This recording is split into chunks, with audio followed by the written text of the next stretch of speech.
welcome to our first Punksylvania Punkcast. I'm Terry. I'm here with Laura and Bree, and you can kind of see that. Hello. We're the chicks of Camp Punksylvania. If you know our story, you know that sadly camp had to be canceled because of COVID-19. And, welcome to our show. This is our first one. Girls, how do you feel about it? Kind of nervous, excited for sure. Yeah, it's exciting. It's fun. Yeah, and if you kind of wonder, well, what the hell are you guys talking about? Well, we want you guys to just join us, have a conversation with us, sit on our couch and kind of find out what's going around in the scene, especially the punk scene. We got some great guests today. We got Travis from the Bad Ups, and we also have Kristen from Mable Syndrome. And, with you guys, it's kind of cool. I don't, intros are kind of weird that way, that we're just kind of sitting here supposed to explain everything that's going on, but we're trying to also be able to have a conversation. Now, we've been shooting this we've already had a few days worth of shoots already. Yeah. Still don't really know where to take this show, so you guys are going to see it really in its rawest of forms with some tweaking here and there. Yeah, you guys are coming on a ride with us. Figure it out as we go. DIY or die. Exactly, and that's kind of been the essence of everything that we've done from the start, which is DIY. And you're going to really see it right here today on our show, but I hope that you guys kind of come out with something. That's kind of my hope for you guys in watching this show, that you enjoy what you're watching, and we're only going to get better, and shit's only going to get tighter from here. What do you girls think? Is that good for an intro? Yeah. Yes, beautiful. Oh, good. If you're wondering what the shit is on my face right now, well, let me tell you, this is still COVID-19. We are still in a pandemic. I'm kind of stuck at home. I'm going to be stuck home all summer long as I'm still working. And Paul Smith, if you guys don't know him, he is the artist behind Zombie Teeth Clothing, the French in me. And he has created these awesome face masks through his sales site, which is threadless.com. And the proceeds from this actually go to, I wrote it right here, MedShare, and what they are, they're humanitarian aid that's, up to $500,000 of their profits are going to go to MedShare, and MedShare gives out surplus medical devices and equipments to countries that don't have any. With that, it is warm in here, so I'm going to take this off. But thanks, Paul. Go check out his stuff. Zombie Teeth Clothing. This is his logo right here, little zombie teeth. Super cute. He's got a bunch of different stuff, so you'll definitely find something you'll like. Absolutely. So, anything else going on in punk news, ladies? So in Punksylvania, actually, local band Fuck Yeah Dinosaurs just released a new album called 65 Million Beers Ago. And they just did a Facebook Live benefit show and raised over $1,500 for that's awesome. United Against Police Brutality. So go to Bandcamp, check them out, give their Facebook page a like. Fuck Yeah Dinosaurs. Fuck Yeah Dinosaurs. And I actually today, speaking of the BLM movement, one of our favorites, Suicide Machines, actually dropped a brand new t-shirt design, and all of the proceeds for that from now until the end of July, are going to be going to Brilliant Detroit. And that's an organization that is dedicated to build proven programming and support for households in high-need neighborhoods. So head on over to their site, grab one of those. 100% of the proceeds are going to go right over to that. Anything that we can do to help, let's do it. Yeah. These guys are all about change, always have been, and I think we can support Suicide Machines and support this cause. Yeah, the Black Lives Movement's really taken up. It's exploded, really. Just in the last few days, we just spoke with Travis, 3-4 days ago, and the turn of events that have happened since then has been completely amazing to see. Now, if you don't know Travis, he's from the Bad Ups. Wonderful guy. We got a chance to speak with him. Check him out on our new segment, Off the Deep End. I wanna go to Camp Punksylvania. I wanna go to Camp Punksylvania. Today we have the Bad Ups with us. Travis, hey, how's it going? What up, y'all? What you been doing? Spending a lot of time inside, recording a lot of stuff. I finally got like a little home studio set up, so just been demoing a lot of songs and stuff. What kind of goes into the process for that when you're, you know, stuck at home? Like, where are you drawing inspiration right now? I've just been like reading a lot of, you know, news and whatnot, and you know, I've been going out in nature a little bit just to kind of get like, because I kind of live out in the country-ish area a little bit, so like get in touch with the vibes, you know. the secret getting in touch with the vibes thing. But, Shit. but I mean, like, yeah, you know, like that, and then I'll just sit down usually in the morning and smoke a little bit of the buds and just make some riffs. And I use like Logic to record stuff, multi-track and whatnot, so just kind of hash the stuff out. Yeah. Nice. So awkward silence, you know. Today brings us a little bit of a weird, you know, situation right now. You mentioned the news, and there's a lot of shit going down right now, and we can't deny that a lot of shit. And a big reason, you know, why we're talking with you today is, you know, to talk about the Black Lives Matter movement. You know, we thought you'd be really a great representation of that. You're seeing it. You know, what are your thoughts on it? Shit is like crazy out there. I mean, it's something that had to happen though. I mean, it's been boiling for a long time, and you know, it always gets kind of passed off as like well, you know, things have changed since like Martin Luther King era, and like, you know, it's a better place, like you should just be happy and content with that. But it's kind of hard to do that when you're held down so heavily. It's weird. It's a weird concept, but it seems to be where the country's at right now. I don't know. I assume it's the president that's kind of like, you know, made it okay to be vocal about those like horrible opinions, you know? But Yeah, it's almost like there's like a resurgence of the heavy racism in our society. yeah, Largely due to that man. yeah. And like, you know, people are just sick of that shit. Like I came up where I live is primarily white people, and like half of my family is white people. I'm half Irish, so like when I grew up, I just, you know, everyone was kind of the same. But once you get out in the world and people are like weird about that, you know, like terrible. It That gets was actually my question. What were your personal experiences with racism growing up? crazy shit. One time I was at there's like a flea market where I lived in Quakertown, Pennsylvania, and it's a dope ass place. They got like this punk store in there that has like Yeah, I know exactly cool what you're talking t-shirts. about. Yeah, it's called the Q Mart. It's a fucking strange place, but Yeah.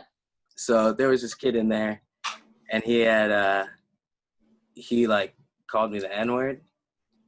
So I like smacked him up a little bit in like the aisle out there. So I guess I like, you know, I acted a little violently, but the security guards came out and like they put me like, they leaned me against the wall and they were like, you know, maybe if you read some books and educated yourself a little bit more, you wouldn't get so offended by like, you know, words.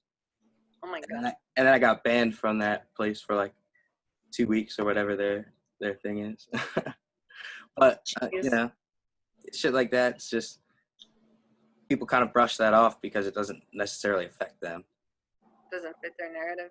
Yeah, it's a hard topic too, because you know there's people who are genuinely interested in like learning is about, you know, how to be a part of it from where they stand in life, and then it gets Well, that was kind of like another question that we got was, you know, how do you as like a white person try and help out with this movement without feeling like you're overstepping or offending or anything like that? It is a very touchy subject, yeah, especially now, always, but yeah, it's hard to say, and really, I mean, I was talking to a friend the other day about it, kind of like the only way is to just have actual conversations with people.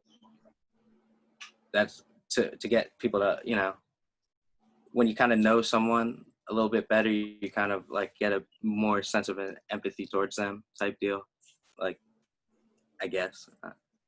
I don't know. Absolutely. For me that seems to be like, I've had people who wanna, they'll like message you or whatnot and be like, yeah, so how do you feel about it in this sense? Or, I have like certain questions about like, why do you feel it needs to be this way with like looting and rioting and whatnot? And they're just looking for an argument. So it tends to drown it out. I feel that like when the good people who are genuinely interested try to reach out, you kind of get like shut down right from the bat. So I guess I don't really have an answer on how to like make that easier for you guys to get across, you know what I mean? But I guess just talk discussion about it. Open discussion, not like arguing with people, Facebook tends to like clog it up and everyone's got the voice and the megaphone on Facebook saying like, this crazy shit and this other crazy shit. Like, Well, and they have the security of hiding behind the yeah, internet. a computer, and you don't have to face to face with anyone. Absolutely. Because people will let their anger go 0 to 100 on Facebook because like that's all it's gonna do is just waste your time, and then you get off and you're like, oh, forgot about that. Right. And do In you real think, life, you're not trying to piss anyone off. Like if you're a good person, at least, I feel just Do you trying to understand together. do you think places like Facebook have kind of heightened everything what's going on right now? Or do you think, this is something that happened organically and it was going to happen no matter what and it needed to happen? I mean, I feel like social media is so intertwined with our day-to-day life in general that, yeah, it plays a part. Like, definitely can heat it up, but it's also keeping a lot of people informed, as far as like sites and like links to things that are, I guess it's hard to trust the news in general, but like, Right. like CNN says this or whatever station, But yeah, I don't know. So the next question that was submitted, it's my turn, or did you ask your? It's your turn. It's time. So a question that was submitted was, why do you think George Floyd is the face of this movement and not someone of color who is doing more positive things in your community? I would say, honestly, it kind of there's so many cases of it that you can't like. In a sense, for me at least, it comes to like we say George Floyd, and like this specifically happened to George Floyd, and it got spread on the internet, and everyone saw this and was like, "Yo, this is fucked up." Like, I mean, you don't. I guess people would say it's like a martyr situation, but in essence, I mean, we're all George Floyd because we're Black in the same communities. So it could be any one of us, and it is any one of us a lot of times. But I guess I don't know. I guess that question is kind of also really asking like, oh fuck, sorry, I'm like stoned as shit. No, it's fine. It's a hard. It's a tough question. It's like so deep. I was like, how the hell do I even ask this question? Yeah, it's just like so deep. It's hard for me to like, give an answer on that. Like, I mean, there's a lot. It should be a positive positive like face of the movement, I guess, is what people are saying, as opposed to like, these people are making the change now, so why don't we talk about that? And I mean, they're showing how they are being positive in the community and shit. Like, that will organically grow, I feel. Well, you think about, Breonna Taylor, the EMT that got shot in her house 2 o'clock in the morning, like, how fucked up is that in your own home? Well, and I don't think that it's George Floyd. I think that it was just, enough is enough now. After this, enough is just enough. And I don't think that this was the only thing that caused this. I think it, like we had talked earlier, it's coming either way. Yeah, there's been so many cases like this was boiling up, and now it's reached the head, and that was, you know, that happened, and that kind of sparked it. And the few leading up to that, like the lady with the dog, Amy Cooper, I think is her name, right? Yeah. Like that was fucked up. And she just was blatantly like, I'll call the cops and tell them an African American man is threatening me. You know what that means? Like, Yeah. that's fucked up. Yeah. Agreed. Absolutely. And then Ahmaud Arbery, like, just getting shot taking a jog by two fucking guys in a truck. Just going to check a fucking house. Yeah, Oh, fucked up. it's crazy. A lot of that comes from you have to wonder where they're thinking that this is okay, you know, and it boils back down to our president has a lot to do with it. As much as we hate to get political and talk about things, Yeah, it yeah. has so much to do what's going on right now that it's you almost have to talk about it, you know? Yeah, definitely. That shit is not okay. It's just not okay. And we have to be better than this. Definitely have to be better.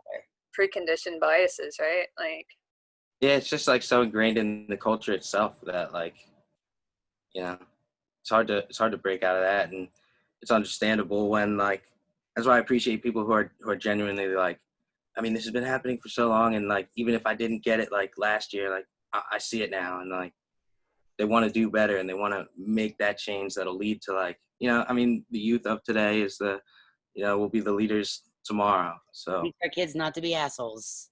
yeah, For yeah, sure. like, A good friend of ours, Simeon from Stupid Red, put it really nicely actually the other day in a post that he made, basically saying that he feels like this generation coming up is going to be the first generation that has this kind of like clean slate. They're going in with this no hate attitude. And as shitty as it is for us to be in this state right now, imagine how nice it could be for this generation coming up when they don't see these things as a problem. If we can eradicate this for them, yeah, it could be amazing. yeah, and it's got to be led by example, you know, and it's just hard because some people are getting so distracted with like different details of things that are like, They don't matter at it's the not end the of the day. bigger picture. Yeah, yeah, the Like- shit, it don't matter. we're all the same. Like, did you guys see the zombie teeth artwork that he Yeah. just put out? Yeah, Yeah, that shit was awesome. Yeah, it was. he is awesome. Yeah. For anyone who love didn't all. see it, I guess it was, you know, it's the two skeletons looking at each other, and it's like white, black, and then there's the muscle version of them where there's no skin, just muscles, all the same. Then they have the skin white and black. It's the fucking same. Like, Yep. Paul It's put true. it out very nicely. Yeah, for sure. yeah, Now, do you think in the punk scene, you know, it's not a secret that the punk scene, when we're looking at biases, it's, you know, what comes to mind is a bunch of white kids, you know, and no, Yeah. that, you know, how do we work in acceptance of, you know, punk? We talk about acceptance often. We talk about having all creeds and colors and walks of life. You know, how can we help promote that acceptance and let people know that this is a safe space, you know, and you are welcomed here? And do you feel that way in the punk scene? Personally, yeah. I mean, for the most part, it depends like where you're at. I mean, there's definitely, you know, there's a lot of everything in the punk rock scene, no matter like on different aspects of it, like, you know, oi music, like Right. that gets closely tangled in with some fucked up shit. So that tends to bleed in the scene. So it depends on how the scene handles situations like that. As far as like, cause you know, people will show up at shows wearing like some shit that's like low key support this and that, and you just need to be aware of like what kind of things to look for on people, and you know their intent, like type of deal, you know. And keep your scene a safe space for everyone that wants to have a positive mindset. Absolutely. You're gonna have rotten apples everywhere. It's just gotta throw them away. Yeah, you gotta either like Keep your scene clean. try and teach them, you know, especially the younger generation of people getting into it, because there's things that we're all not going to understand coming from like whatever age bracket we come from. It's like things are different all the time, but when you have a community of something, like it just builds it so much tighter for everyone.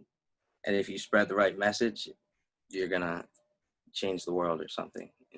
Right. Definitely. Bottom line, it's just all about acceptance. I feel like in the punk rock community, acceptance and unity and supporting people who are free to be themselves. And we need to make sure that we can try and project it as best we can into the rest of society too.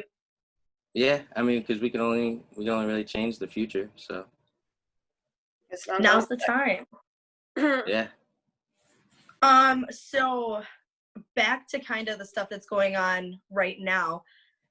Another question we got was, how do you feel about the protests versus the looting, of course? And do you think that ACAB, do you think all cops are bastards? So that's like been the main focus for everyone, right? Is the looting and rioting. And I mean, there's a lot of out of towners going into these towns and taking advantage of sort of thing. And I think it takes I don't necessarily agree. Like personally, I don't like go looting anything on a random day, but the system is so fucked in general, and we've been dealt a terrible hand. And Target's getting looted and Walmart's getting looted. I don't give a fuck about small businesses. I care about, and no, I don't think all cops are bastards. Personally, like I think the system. I don't necessarily agree with the police system as a whole, but like. I know some really good dudes that are cops. And, Absolutely. But and that comes with the flip side of like, why don't the good cops handle the bad cops in the thing? And that's on them. I don't know what goes on there. I'm not there. Can't toss out someone else's bad apples. Yeah, Right. exactly. I mean, if could be working on it.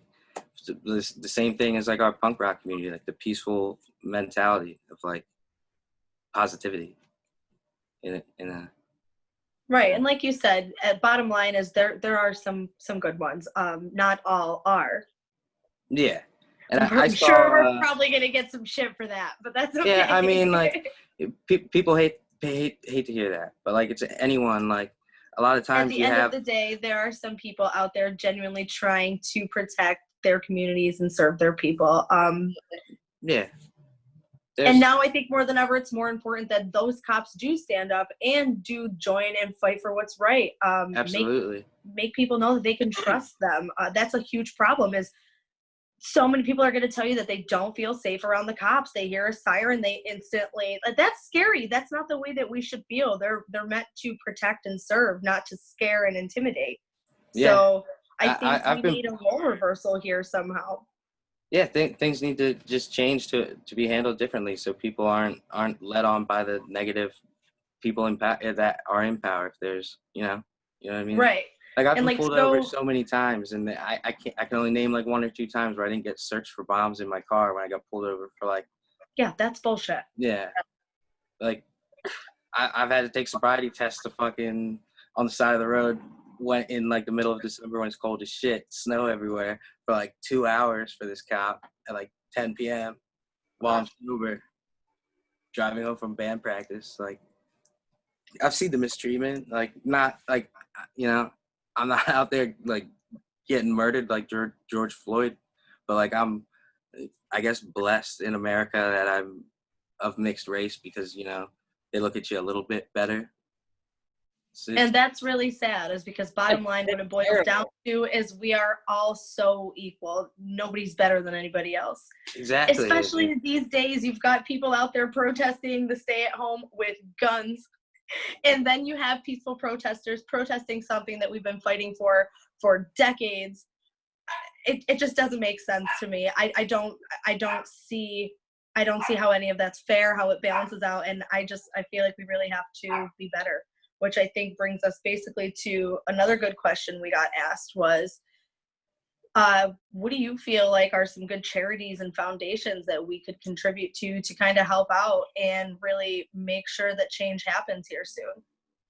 I know that there's a lot of the bailout funds that people are putting out there, like the Minnesota bailout fund. They actually got such a large response that they started from once they received the money, sending it to individual police departments across the country to Right. kind of help with that. So I think that's important.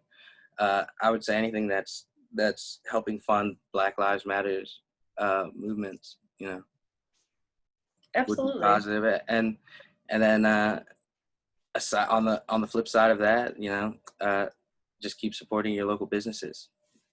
A great point. Like even before this was happening, I mean, we were just in the middle. We're still in the middle of a pandemic. You know what I mean? Like everybody's hurting right now.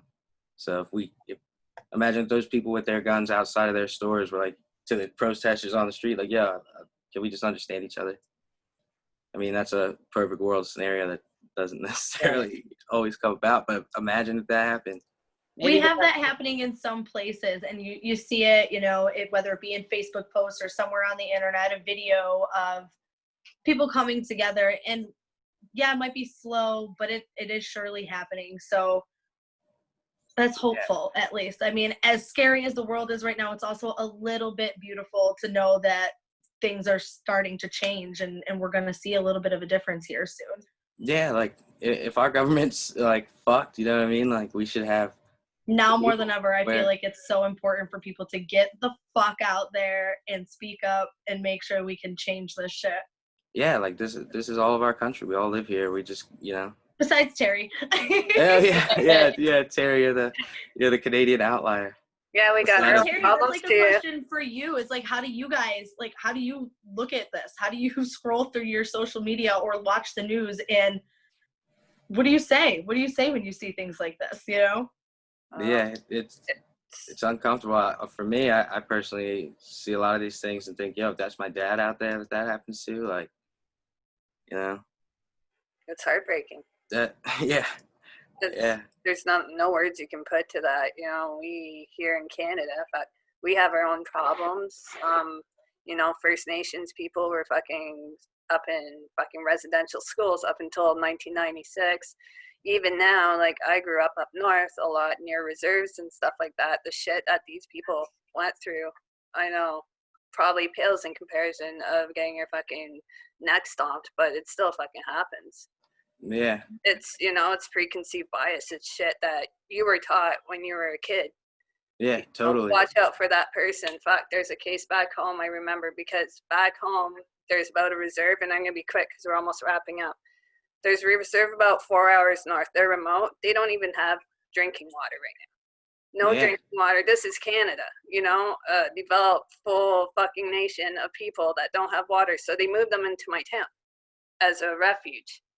Oh, wow. So my town didn't really want to have First Nations people coming from the reserves down. So some dude, white, goes in and starts breaking into garage. Who do you think people are blaming? They're not blaming white dude. They're blaming the whole fucking town of people who already fucking shit on their luck. Yeah. And, eventually they found out it is a white dude. It still doesn't change their opinion of the fucking damage is already done. Yeah. And that's fucked. It truly pairs in comparison as to what you guys are going through, but it's horrible. It's horrible now. It was horrible then. I hope in my right. Like those things are like so sad to hear, because it's it happens people everywhere. don't understand who they're hurting the whole culture of people acting a certain way and some people think they have a positive reason for it, but could be like hurting the situation sometimes.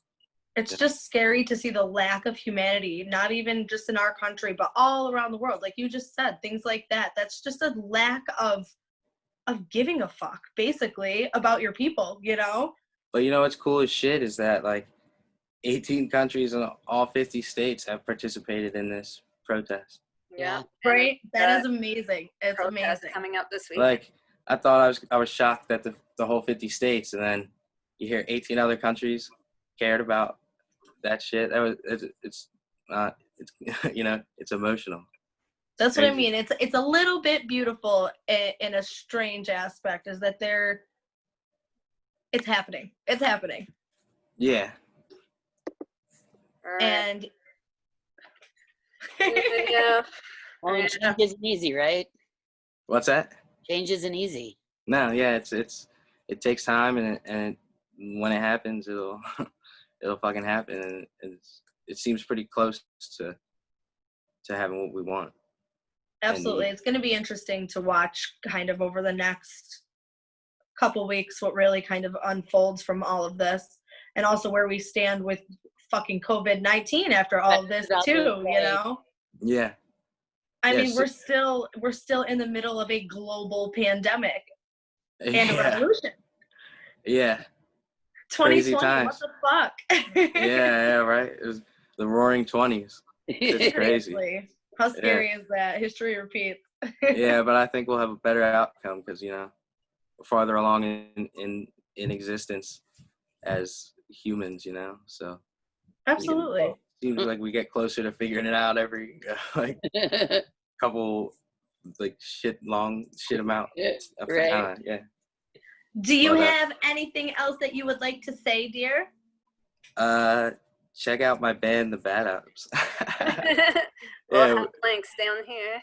Yeah. Here, Check us on the gram. Try to keep up. We try to keep up with that shit, and Travis, I can say from us and the girls, thank you for talking with us. This shit ain't easy, but let's make people understand and see what's up, and hopefully we can be a driver for a better change.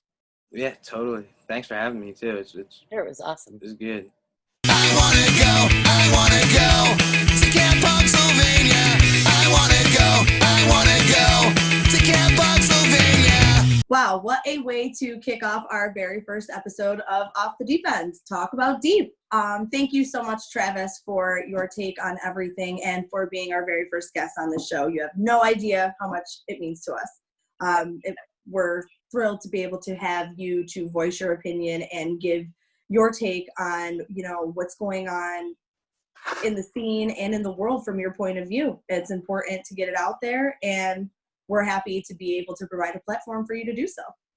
Yeah, like in the last little bit, just from the time we spoke to him, like we mentioned earlier, so much has happened. Like Minnesota is essentially talking about defunding its force, Yeah. Like, that's crazy.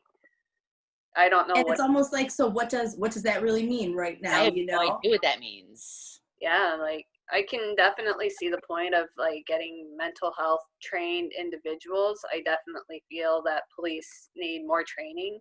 Absolutely. I mean, maybe I was naive, but I didn't realize how little training they actually needed until recently. Like, I thought there was like an academy and shit that they went to and got proper education, and apparently not. And that's kind of scary, and it needs reform for sure. Yeah, absolutely. Yeah. The fact that it's gotten this far is sad, but now we're at a point where the change for this is more important than ever. So I think now that what happens with this defunding the police, I think this is really crucial to see the way that we can go about this and still make sure that we're not, it's not like this forever, Yeah, definitely getting, it'll force everybody to look at the process, like kind of really put police and everything that they do on the front lines, and what are you allowed, like, there's police unions, what are they doing to help and making sure that it's for the citizens. The whole police role is to serve and protect, but when they're not doing that, we have to step back and kind of look at what's really going on. Absolutely. Yeah, we'll see what happens, really. Yeah, I don't think anyone knows what to expect or what that even means or where we go forward from this. Which makes it even more important for us to make sure that we're staying current on all of the issues and we're seeing things with as clear of an eye as we can, trying not to let social media cloud your judgment or whatever. And it really is, bottom line, what it boils down to is unity. It's more important than ever that we stay together. Absolutely, for sure. it's going to be interesting. I'm very, like, today there were protests even in my town, rural Ontario. There's really, you know, they got out and they went on the streets and they protested as well. And that's awesome to see. Absolutely. Yeah, like we said with Travis, to see it in all 50 states and all over the world, that's really something. That's a huge movement, and that means people are listening, people see you. So like I said, now is the time. We really have to make sure that we're going to do this the right way. Well, So we should probably try and lighten things up a little bit. Go for it, Terry. all right. Well, if you didn't know, we just came up with a new segment called Sisterhood of the Traveling Punx. And it kind of came from wanting to promote punk rock women, whatever form or medium or anything they do. We really wanted to highlight and talk about their experiences, talk about their shows, talk how about they just got into the scene. And this week we got the pleasure to speak to Kristen from Mable Syndrome. Check it out. I wanna go to Camp Punksylvania. I wanna go to Camp Punksylvania. And welcome to our first segment of Sisterhood of the Traveling Punx. Our first guest is Kristen from Mable Syndrome. How are you, Kristen? Hi. Good. Thanks for having me. Thank you for coming on. We're super excited. We couldn't think of anybody better to be on the first segment of this. Oh, that's awesome. I couldn't believe that you asked, but I'm so honored. This is cool. Well, we're excited. A lot of our inspiration, which we've told you time and time again, comes from Mable Syndrome. And I think without Mable Syndrome and without you, I don't really know where we would be as a whole right now, if this would even really be a thing. So thank you. That's a huge compliment. So let's talk a little bit about kind of why you started Mable Syndrome and how it got to be where it is today. Yeah, sure. So I'm in my early 40s, and I was like totally in the punk scene in the 90s and everything. And then I think like a lot of people, mostly women, I kind of, I had my kids in my 30s, and I kind of lost myself a little bit, I feel like. I had really difficult pregnancies. I had really difficult babies, and I just was focused on that for years, and then when I kind of came out of that haze, I was like, who am I and what do I love and what do I love doing? And, and I started to go to more punk shows again. I had been going, but I got to go to more again. And then I decided, like, I want to find other women that like punk, because when I was young and in my 20s, I could go with all my guy friends and it was fine. And I was the girl among all the guys, and I was totally cool with that. But then I realized once I was in my late 30s and early 40s that like my guy friends either couldn't go because they had kids, or their wives wouldn't let them go with just like a single woman, we're just friends, but still, And I was like, there have to be other women that will go to shows with me. And that's when I was on some different like Facebook forums and things, and I became friends with Jessica through a face-to-face group on Facebook. And we had this great rapport back and forth. I never met the girl. We never DM'd each other, but we would always kind of laugh at the same jokes about face-to-face. And I was like, this girl knows her shit. Like, she knows punk rock, and she's a mom, and she seems rad. And I was like, if she didn't live across the continent, then we would probably be best buds. But I asked her, I didn't know what Mable Syndrome was going to be, or we didn't even have a name for it. But I just DM'd her, and I was like, I have this idea to try to find other punk rock women, and would you be into it? And she was like, sure, let's figure this out. Like, neither of us knew what we were doing, but we were like, let's try. So awesome. And here we are today with like a whole family of sisters. It's exactly what we wanted. Even though we didn't know what we wanted at the time, and it's hard to explain to people, right? It's like, it's for women, it's our voices, but we're not like no men, like we love men. Right. And most punk bands are men. And so we're not going to only be women, but yet we should have our own kind of platform, Absolutely. But it's also not an exclusive group. I'm not going to be like, oh, you can't be in the club, or what, like, so it's hard to define even to this day exactly what it is. It's like a sub community in the punk community. I'm so sorry. Hold on one second. Oh, Hey, bud, how about you go water your tomatoes on the porch? That's okay. I will be done in a little while. We've heard that one too many times, right? We're Right. all moms here. How cool Every is All that? single right. I was gonna say my story is actually so similar to I yours, think almost verbatim. Yeah. You know? Yeah. And I And think it's that's why crazy Mable Syndrome listening is so to that important and to then me. comparing it. Oh, I'm sorry. Go ahead. I was to say that's why, like, I found my home in Mable Syndrome. It was women that got me, and I don't get along with women. So to find women that are amazing and love the shit that I love was fantastic. Right. Yeah. Yeah. And I've been so pleasantly surprised, like with everyone that I've met through Mable Syndrome. Cause again, I'm like, am I not going to like some of the girls? Like, I don't know. I don't know. Yeah, absolutely. Yeah. But every single person I've met has been awesome. And the support that we've gotten from bands, both males and females and everybody, it's like the people who get it, you know? Yeah, for sure. Well, it's like Brie and I back in December, we went to Barstool Preachers, Bouncing Souls in the Bronx, and I had a Mable Syndrome shirt on, and we opened up the door. I kid you not.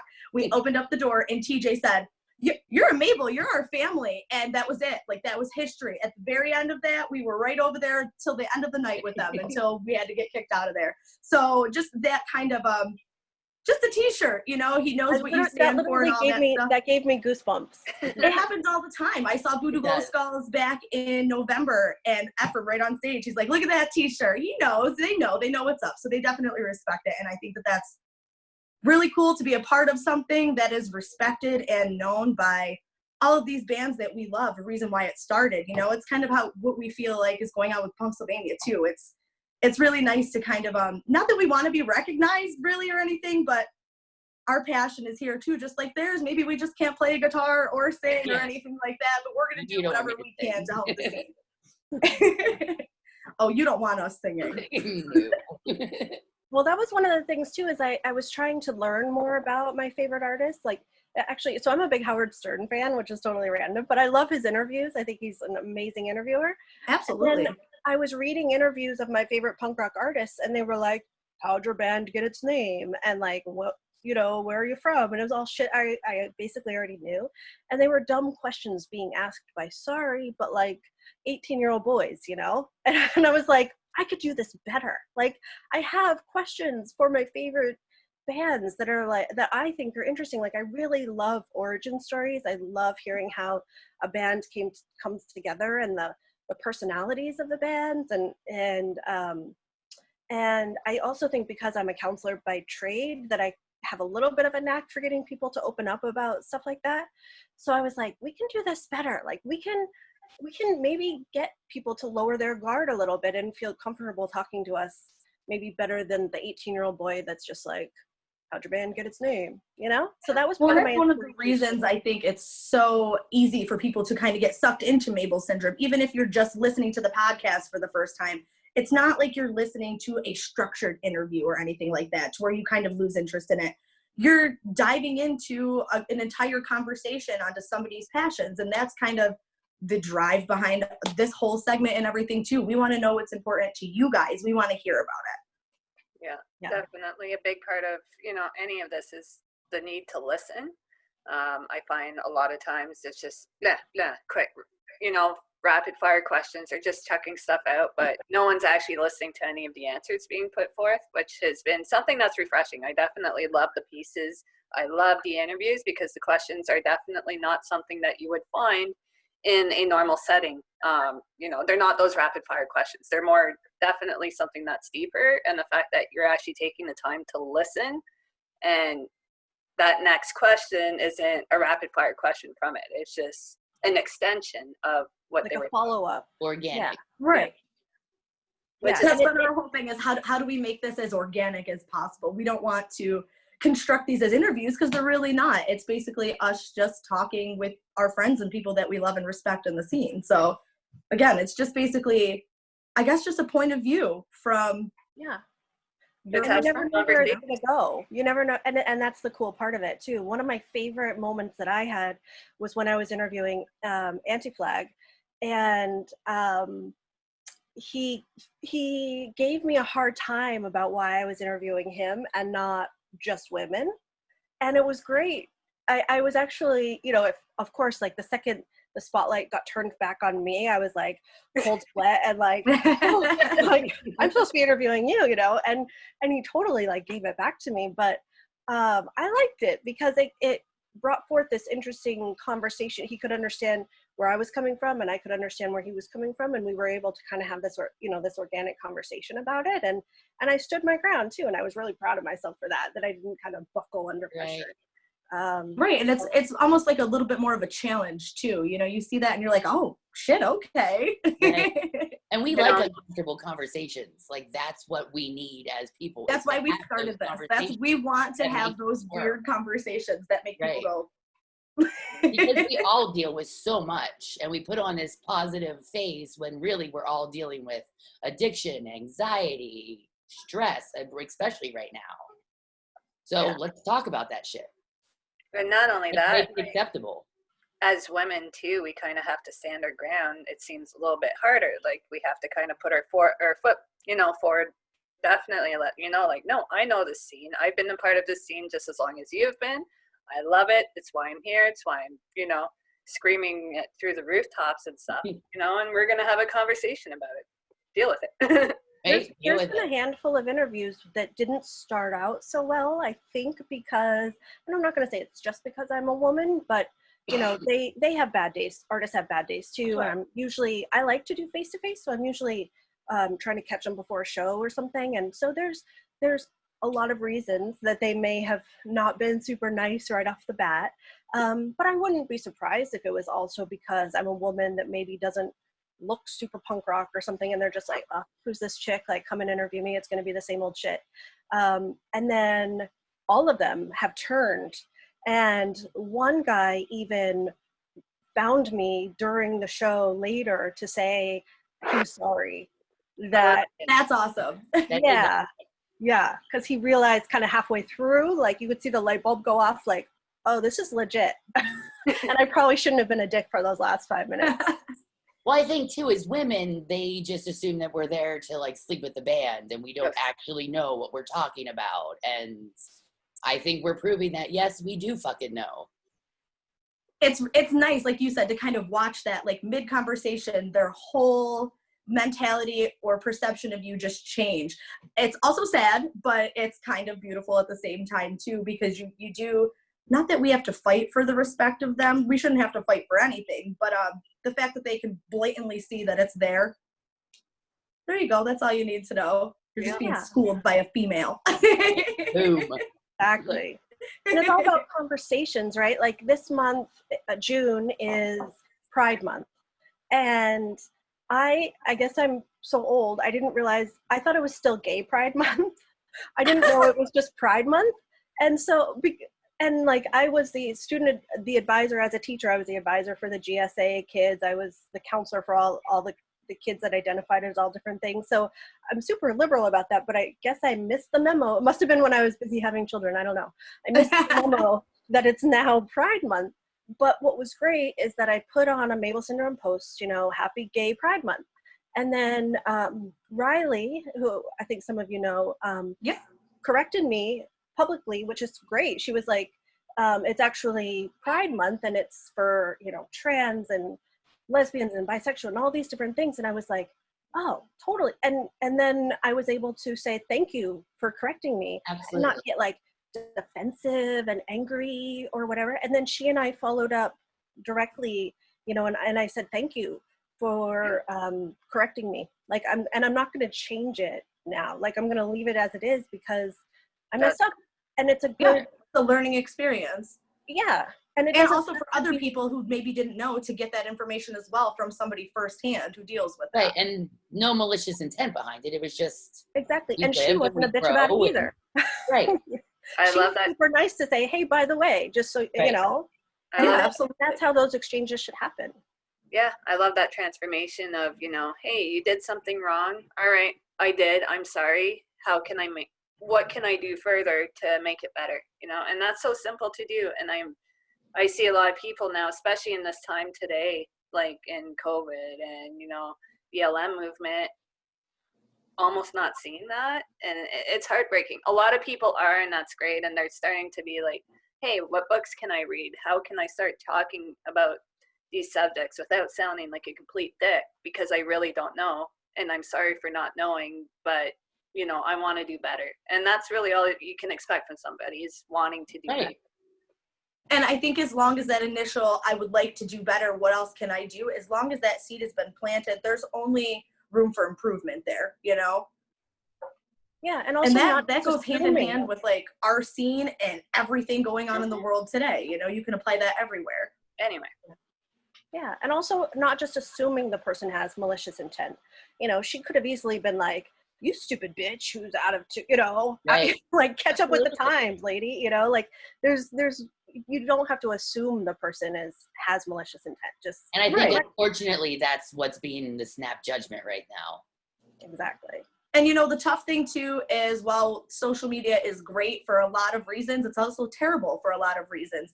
You can't look at text on a screen and get somebody's real raw emotions out of that. You could misinterpret. You have no idea. So I think a lot of that is also too just translated incorrectly to other people. There's a barrier there that you're not getting that real connection. You know, I think it's a little more tough, and it makes things a little more difficult to understand from other people's point of view. If you just, you know, a lot of times people can look at things, like I said, on a screen, and it's totally misinterpreted as if they're saying it to your face, you know? I think that probably has a lot to do with people's understanding of things too, you know, and the way people interpret other things. There's two sides. Well, actually, there's way more than two sides to every story. So it's always one side, the other side, and the truth.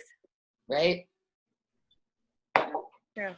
Wait, should we lighten it up a bit with some... What, Laura? What did you say? I'm sorry. I want to hear more about what your plans are for this. Like, because I love what you guys did for Camp Punksylvania, and I'm so sorry that it's not happening this year. We are coming back. I know. We're not dead. Absolutely. And it's going to be better than ever. What ended up happening with the actual campground? I know, like, the owner passed away and there was all that stuff.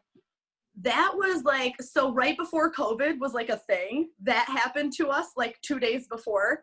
So we're like, okay, we're going to deal with this. No big deal. We lost our venue. This is the first time we talked about this, actually. So yeah, I guess let's talk about it. Well, uncomfortable conversations. Yeah, we've always wanted to be honest with people, but we didn't feel like scaring anybody or getting anybody worried, was because we're like, okay, this is just a hurdle. We'll get this taken care of. So yes, the owner of our original venue passed away. That was really unfortunate and terrible, and we're still kind of all dealing with that. We were on really great terms with him. He was a good guy. He was taking care of us. He loved what we were doing. He loved that we were DIY. He was a reason that we went with that venue in the first place. Absolutely. So, yeah, to lose Bob sucked for us as a whole, and it sucked for our camp, you know? So we're like, what do we do now, basically? So Bree, Superwoman, found us another venue within like 5 days. It was quick. Yeah. I mean, you kind of have to be at this point when you've got hundreds of people with tickets purchased to your event. What do? You can't let them down, you know? So we found another venue. Everything's great. Hunky dory. Boom. COVID hits and smacks us right in the face. And we waited as long as we could to pull the plug. You know, we're like, maybe we can still make this happen. Maybe we wait it out and see if it's going to get any better. Time goes on and on and on, and nothing's really changing. And then, you know, you start to get your porta potty company saying, hey, we don't know if we're going to be open still, so we can't hold your contract, and your food vendors are, you know, so how can we as human beings continue with an event of that size, knowing that there's a potential that a lot of people could get sick here. We don't want that on us. We don't want to be responsible for any of that. There's no way that we could go on our conscience knowing that maybe we were responsible for an outbreak in Pennsylvania. Right.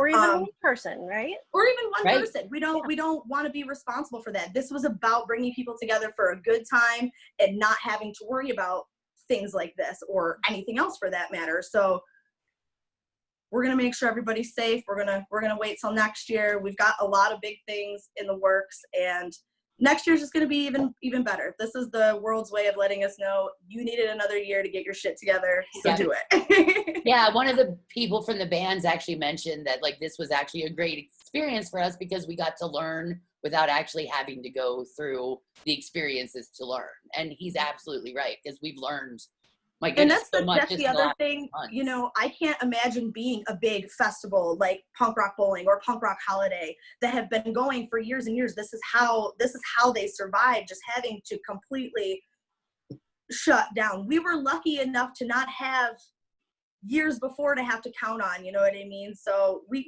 got really lucky there, and my heart hurts for anybody in the industry right now, whether it be event planners, festival owners, bands, anything like that. It is scary right now because it's just so uncertain. We have no idea when things are going to be okay again, if they're going to be okay again, or how they're going to be okay again. You know, it's kind of scary, but we're here waiting. You know, next year too, it's kind of like, let's hope things clear up. As far as I'm concerned, I can't even cross the border right now. So, you know, will that be an issue a year from now? And that's kind of, that's another thing. How do we get Terry, our partner, across the border for our camp? I know. I love spending time with Laura, but it breaks our hearts because Terry can't ever be there with us, and it's. I know. Soon it will happen.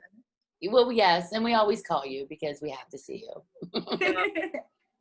Yeah, it's crazy. A little, you know, a year ago, we were all drunk at Anarchy Camp and just like stumbling into each other. And now it's kind of crazy to imagine my life without these two people. And you too, like the last year and a half since I've kind of discovered Mable Syndrome, I feel like I found a home. You know, you never go to a show alone. There's never somebody there that you don't know. Mine are banging outside the door, so it's okay. I got rid of there. I'm shocked he's been this quiet, so I'm not even gonna That's awesome. But I think our plan with this is to just talk to people about like their experiences in the scene and like have those uncomfortable conversations. Like we just talked with Travis about Black Lives Matter and racism in our scene, and we want to hit on addiction and anxiety and all of the things that make us human and things that we need to talk about to let us know that we are human and we're all in this together. Yeah. Right. Like you might be working on some new music too, but we know that there's something going on that's generating that new music. So let's talk about that. Let's talk about why you're writing new music. Let's talk about the experiences that you had to make you the artist into the artist that you are today. Right. You know, we want to know all that dirty stuff that nobody else wants to talk about. Right, because everyone else is covering your new albums and writing about We are here to be awkward. Right. We are awkward. Let us do our thing. It is our thing. Well, and we have unique experiences that I think people don't realize. Like I've told a few of my guy friends, like, knock on wood, I haven't been drugged at a show, but most of my girlfriends that are punk rock girls have been. And when I tell guys that, they're like, what?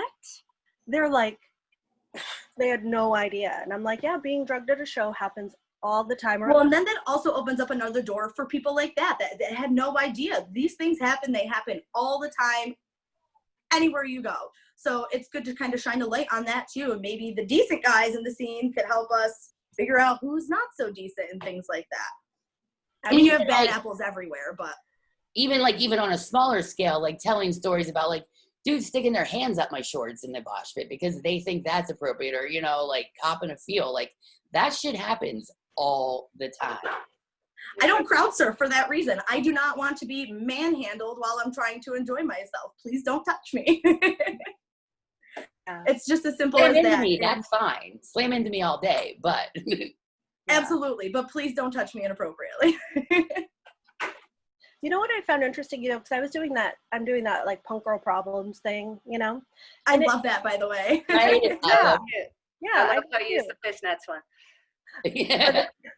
But it's interesting too that even among women we have different opinions, you know. So like some women mentioned that they really hate it when guys are protective of them, you know, in the pit. Like they're like, I can handle myself, like get away from me. Whereas me, I'm like, come on guys, like feel free, you know, because if I get pushed, I go flying. And so if there's a male body there, I'm like, please don't touch me. Let me go. Let me go flying. Well, I'm 42. I will absolutely break something. So. Oh, I mean, I'm not that much younger, sister. Right. But I'm going to do it while I can. Show, you know, it's not like all women are equal either. Like we all have our things, and I guess it can be a little confusing for guys to be like, do you want me to help you or not? You know, but actually it's just a matter of asking. Right. Like, You know. hey, I'm a big dude standing here. Do you want some help or not? Like, I don't know. No, I think that's a great point. Yeah, for sure it is. It's just all about respecting the scene. You don't have to take it upon yourself to go and look out for these women, but maybe say, hey, I see you're right on the end of the pit. People are getting crazy. Do you want me to stand right here just in case? That's all it takes. If she says no, she says no. If she says yes, awesome. You have a new friend. Yeah. And we also know the dangers. We stand where we want to stand. So, Absolutely. you know, Most of us. Sometimes. well, this is true. I'm also like, why do I have to stand in the back? Like, I can't see anything ever. So I stand up to the front where I can be safe, but way off to the side. So I can still see, but I'm safe. But every now and then, someone gets loose from the pit or a song gets heavy, and all of a sudden, you know, I'm not safe anymore. So yeah, I do try to make choices for myself where I can be safe and comfortable, but things happen, you know, and I have had random women pick me up off the ground, men pick me up off the ground. If I get slammed into something, people checking to make sure I'm okay, or guarding me, and I'm totally cool with all of that. I just see that as being nice, you know. It's not like they're like groping, like, hey, can I help you? Like, no, you know, it's like they're being nice. I think it's more, and you get like in the crowd too, you get a sense of like what the punk community is really about too a lot of the times. Like last year at Anarchy Camp during Sick of It All, my shoe came untied like in the middle of the wall of death. So I'm like, oh my God, I'm 4 feet tall. I'm going to die today. Like, this is what's happening. I'm like 75 Capri Suns spiked with vodka. Right. I'm going down. Like, something's happening. And I swear, probably like 15 to 18 people, arm in arm, built a literal circle wall around me until I tied my shoe. I put my foot up on some guy's back. I tied it, everyone cheered, and right back in it we went. So it's like so those kinds of things. Like, even though it was just my shoe, they saw that there was a potential I was going down and not getting back up. Right. So thank you so much. You know, things like that I think are really, that's why I like to go to shows. I love that sense of like, I'll pick you right back up Our anytime community you is fall. the best. Absolutely. It really is. Yeah. I have a similar story. My cousin and I were in the pit for Pennywise at camp, and he lost his hearing aid, which is terrifying. Dark out, tiny little thing. Everybody stopped what they were doing, and we found it. Like, literally everybody stopped. It was like, what do you need? What are we looking for? That was the thing at camp that I noticed a lot of too. Anytime somebody's like, shit, my glasses, shit, my phone, the whole crowd is just like, hold on, we got you. I literally left my personal belongings by a tree for hours. Yeah. Came back later, still there, everything still inside. Like, I just knew it was safe. Would I do that at every festival? Absolutely not. Yeah, see, I don't know if I could bring myself to do all that. Because I lose it. I forget. I don't know. I was just like, I'm not carrying this anymore. I'm putting this here for now. So let's lighten it up a little and talk about some of your favorite funny, whatever, embarrassing, silly stories that you have from some shows or whatever. We always like to try to keep it a little tiny bit light toward the end so people aren't like, right, they're not like, wah, wah. Right? Yeah. Like, our episode with Travis got pretty heavy, so we're like, okay, give us something to like. Yeah. Oh my goodness. Funny story from a show. I guess I would just say, I just found, I wish I had it right here, but I found my list. So, you know, Warped Tour, and I guess Warped Tour, rest in peace, right? But back in the day, and I guess even now, you know, I'm sorry. When Warped Tour first came out in the 90s, I remember thinking, holy shit, all my favorite bands are going to be at this place near my home on the same day. Like, right. It was like, yeah. And I remember going, and this was before cell phones. So right. You have to write on a piece of paper. The big wall would be there with who's playing which stage at what time. Oh, that's awesome. So you'd have to find a piece of paper somewhere and then write on it like who you wanted to see when. Yeah.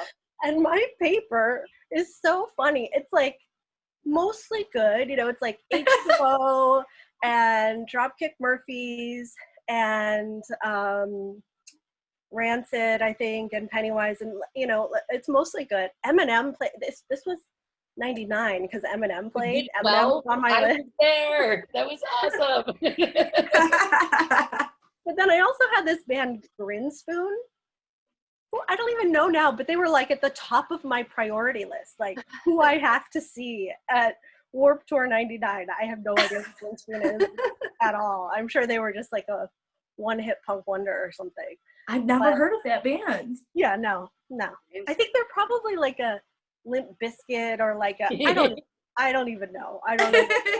But they were at the top of my priority list. Like, have to see Grinspoon. I loved Warped Tour back in the day because all the side stages you would find so many new bands. So, you know. And I loved the Skaters. I remember walking in and being like, oh my God, like Bouncing Souls are playing and some dudes are riding the skateboard on a half pipe and this is fucking rad. This is like my dream day. I went to heaven. Yeah. Yeah, I think Warped Tour was a huge thing for a lot of the punk kids because that's like a rarity in most places in the world, pretty much, to where you get all of that slam packed in all the time. Like, we don't live in Southern California. We don't have punk shows on Tuesday nights. Right. And it sucks, but things like that drive so much excitement to our community, you know, like, and it just brings people together a ton. Like, I'm sure you probably made so many friends, you know. Same thing with like us for I got 4 of them punk right rock here, bowling, you know? and anarchy camp and things like that, and the pumpkin drublets and stuff. Those things just you look forward to seeing your friends there every single year. Like I was crushed about punk rock bowling this year, as I'm sure you were too. Everybody was.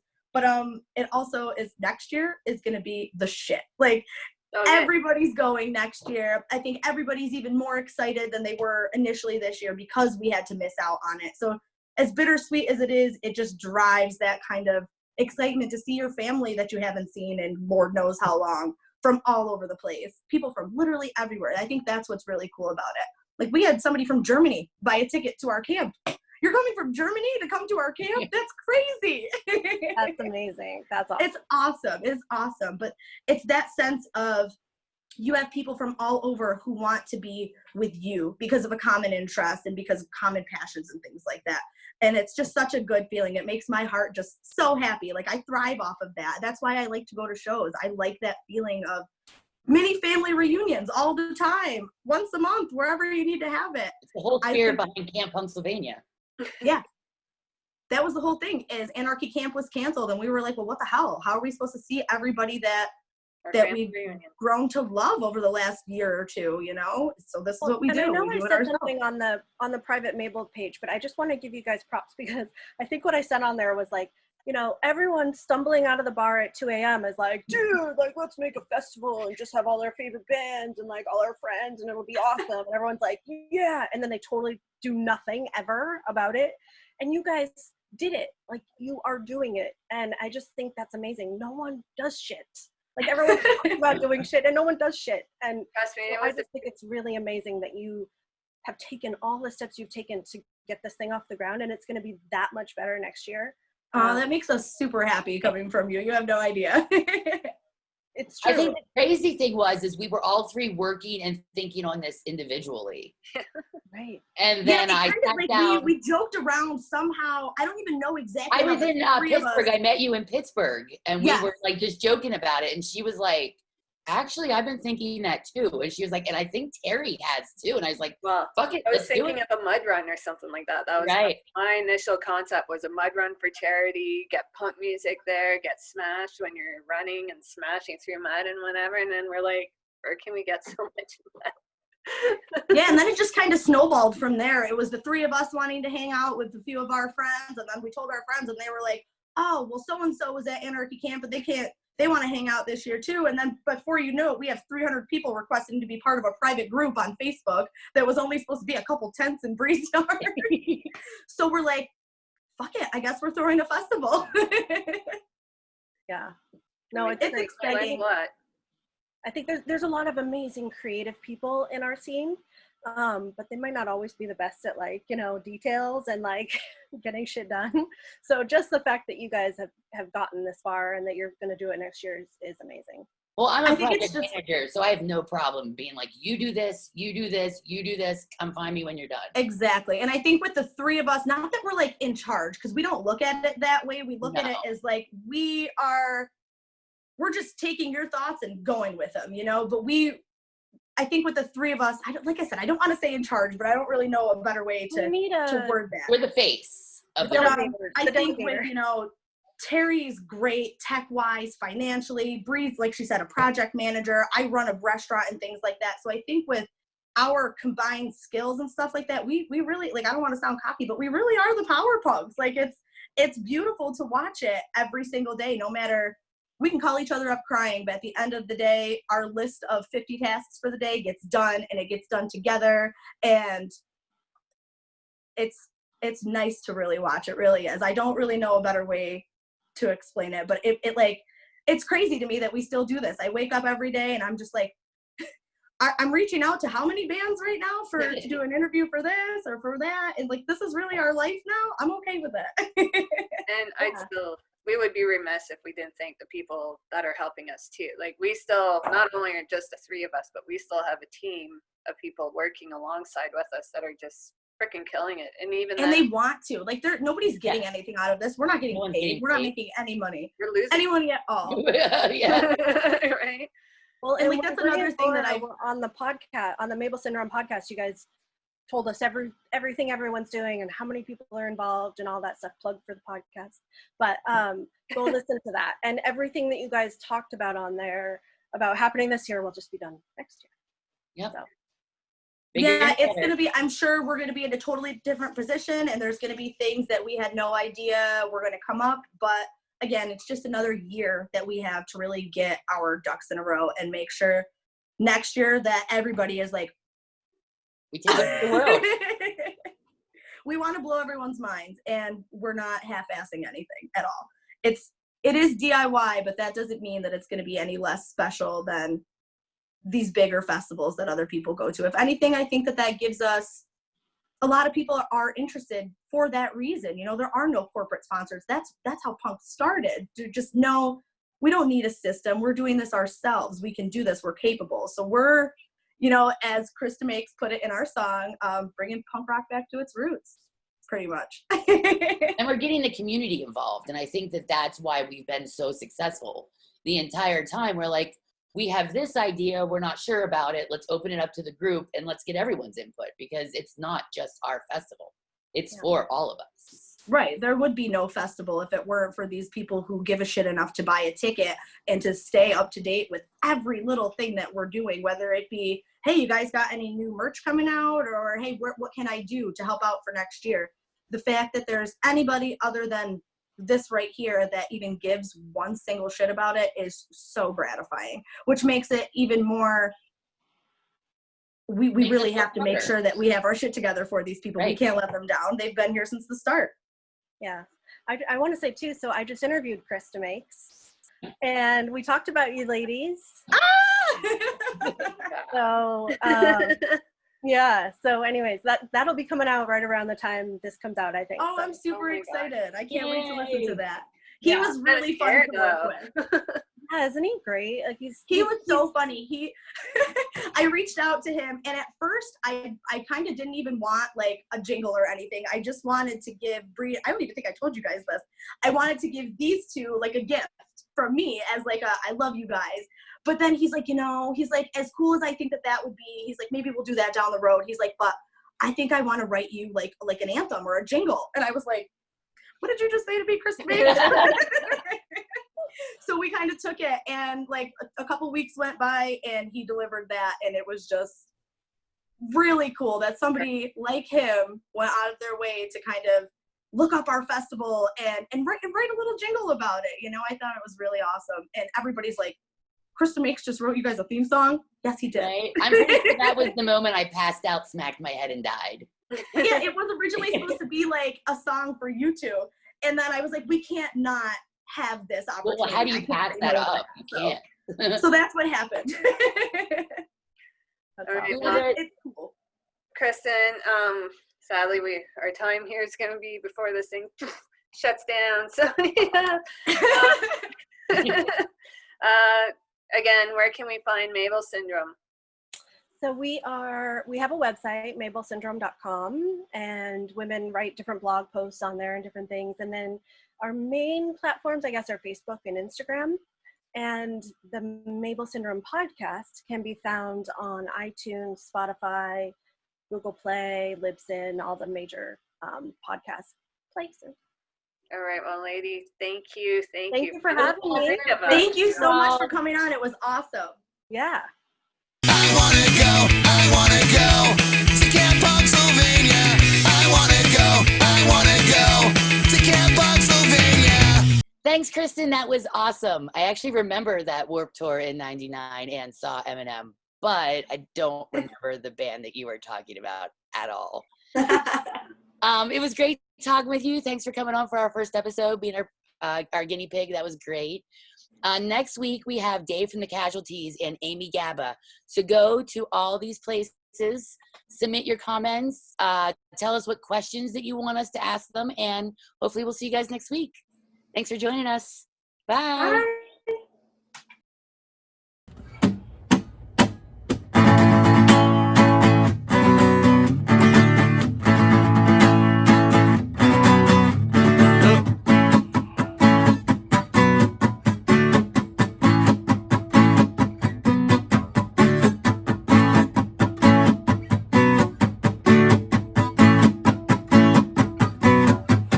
It's the last time I'm your fool. It's the last time I'm standing outside your window with a bottle in my hand. You said you think I should leave.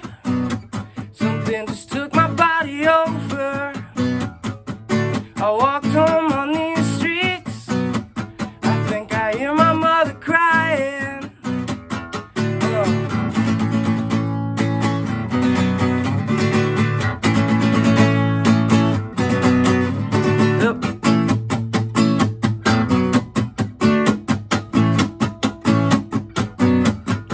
It's the last time I'm choking on all of my own words. If I could just spit it out, I'd be so much closer. You said that I should come in. I think you like it when I'm broken. I walked out on these streets. I think I hear my father calling.